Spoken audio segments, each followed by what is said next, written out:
So I've just kind of cleansed myself in this mini waterfall, and whenever I see a stream of water that's clean, usually if I'm in the park where I live in France, or if I'm in the mountains, or if I'm close to the mountains, anywhere where I know there's like streams of natural water, luckily where we're staying, it's literally just right here, as you can hear, but I will actively seek out places where I can just be in the presence of water, because I feel like, and I think I really know this to be true, that water carries such a potent energy, such a beautiful feminine energy, and it's kind of, in its essence, it's kind of obvious. It carries this energy of flow, of fluidity, but more so one that we can relate to as human beings, as spiritual beings, one of surrender, one of being okay with being carried from this huge, vast, mountainous energy, this mountain being, down to the very bottom, and being the carrier of wisdom, of being source, acting as source, and also understanding its fundamental part to play in the journey that it takes to carry from the top of the mountain to the foot, but also being so humbled in that essence and understanding that that water is just flowing, and so much can go quote unquote wrong, but the water has to continue to flow, and the water does continue to flow no matter where it ends up, no matter how it ends up there, no matter what happens on its journey. And it reminds me of this quote, and I can't remember who said it. I want to say Lao Tzu, but I don't think it is. I think it's an ancient like Taoist proverb or something like that, and it basically says, something along the lines of, I am a drop of water. I was a drop of water in an ocean. Find me. I'm going to write the actual quote here, but the essence of it is basically, you can't find it, but that doesn't make the essential being of that droplet any less potent, because that droplet becomes the ocean, and without every single droplet, no ocean would exist. But that droplet in itself is so humbled in the presence of every other droplet that creates it, and it understands that its purpose is to carry life, to carry wisdom, to carry knowledge. And that's why I truly believe that water holds so much knowledge, similarly to trees, but honestly I think in a really different way. I feel like the knowledge of trees is this deep rooted, earthed and anchored wisdom, that it's like a knowing in their bones that they have seen all. I just got shivers, that they know all, and they stand so reverent in that. And I feel like whether they're a 200-year-old oak or whether they're just a seedling, they honor the other by just being. And by being in the presence of a 200-year-old oak, the seedling knows what it can be and what it will be if it just is and accepts its being. And I feel like water carries a knowledge that is very reverent, because as I said, it's taking this journey from the top of the mountain to the foot, and it acknowledges the part that it has to play in all of life, whether it's in the air, whether it's in us human beings, whether it's providing nutrients to humans, to animals. We can go a long time without food, but we can't go that long without water, because water is what sustains us. We carry water within our own being. And I truly believe that the same water that is in me is the same water that is in you, that is the same water that is flowing through that stream and every single stream. And I feel like it's a very humble wisdom. It's a wisdom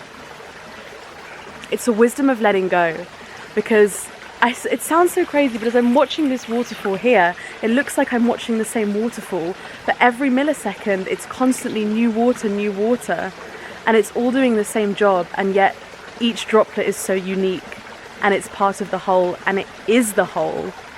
But I feel like it's constantly letting go. You've fallen, it lets it go. It was in this beautiful stream, and it's now in this kind of murky bog. It lets it go, and it's just constant letting go, taking every ounce, squeezing every ounce of wisdom from its journey, and taking that miracle and spreading it throughout the land, throughout us, throughout our being, giving us the opportunity to soak it up, literally.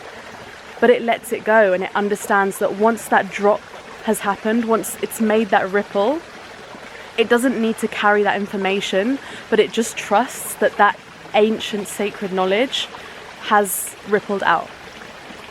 So yeah, those are my thoughts. And as I said, I just go to the water and I just wash my hands in it, I put it on my crown, I just put it on my body, and then I pray to it. Honestly, I don't pray to it like it's its own kind of I pray to God, but I pray to it, I give reverence to it, I thank it, I bow to it, I say namaste to it, and I really just thank it. So yeah, I feel like that's something that we can all take. That's something that I can take with me more as well. Like when I'm drinking water, sometimes I let myself go so long without drinking water and I end up being dehydrated, and then I'm just chugging all this water, and I feel like there's not really a reverence to what I'm doing. Not that every single time you drink water it needs to be this like deeply spiritual experience, but I think just to not to bypass it, even if you're just drinking the water and saying thank you water for hydrating me, thank you for, you know, for existing. So yeah, that's my food for thought. Take of that what you will, but if you have a drink, some water. I was listening to Sadhguru as well recently, and he was saying that in India traditionally, oh there's more, just listen.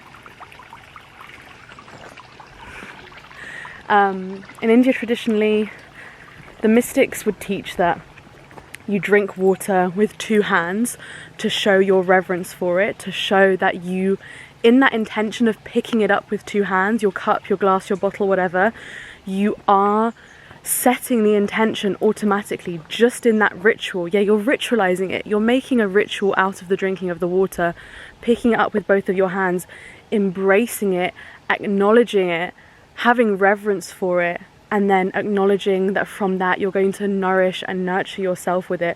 But I feel like it's so true that if you're just standing up, grab a water, chug it, it's so easy. You set the intention by just going, rushedly turning on the tap and chugging the water. But if you choose to make your glass of water, if you decide, you plant the seed, right, I'm going to sit down, then you sit down, and then you intentionally hold that glass of water with both hands, you know that it's going to be a humbling experience. You know that it's going to be an experience filled with gratitude, and the knowledge that that water carries, it will impact you differently. I know that sounds very woo-woo to a lot of people, but I really believe that when you set that intention with anything, like food, anything, but especially with water, because I think water is the closest thing that we consume that's closest, that remains the closest to its natural form. Could go on a whole rant about what's added in water in the US and European countries and wherever else, but we're not going on that rant today. But it's the closest nutrients, in my opinion, that we consume that's closest to its natural form. And I think that the way that we intend when we drink it and we put it into our bodies as this life-giving force, because it really is, it sustains us, yeah, the way that we do that will massively impact the way that it nourishes us and the way that that wisdom then flows through us. Which is another sign that, in my opinion, that you can alchemize anything. You can drink unfiltered water, and you can drink, you know, you can alchemize the quality of what you're drinking and consuming by the intentionality that you bring to it.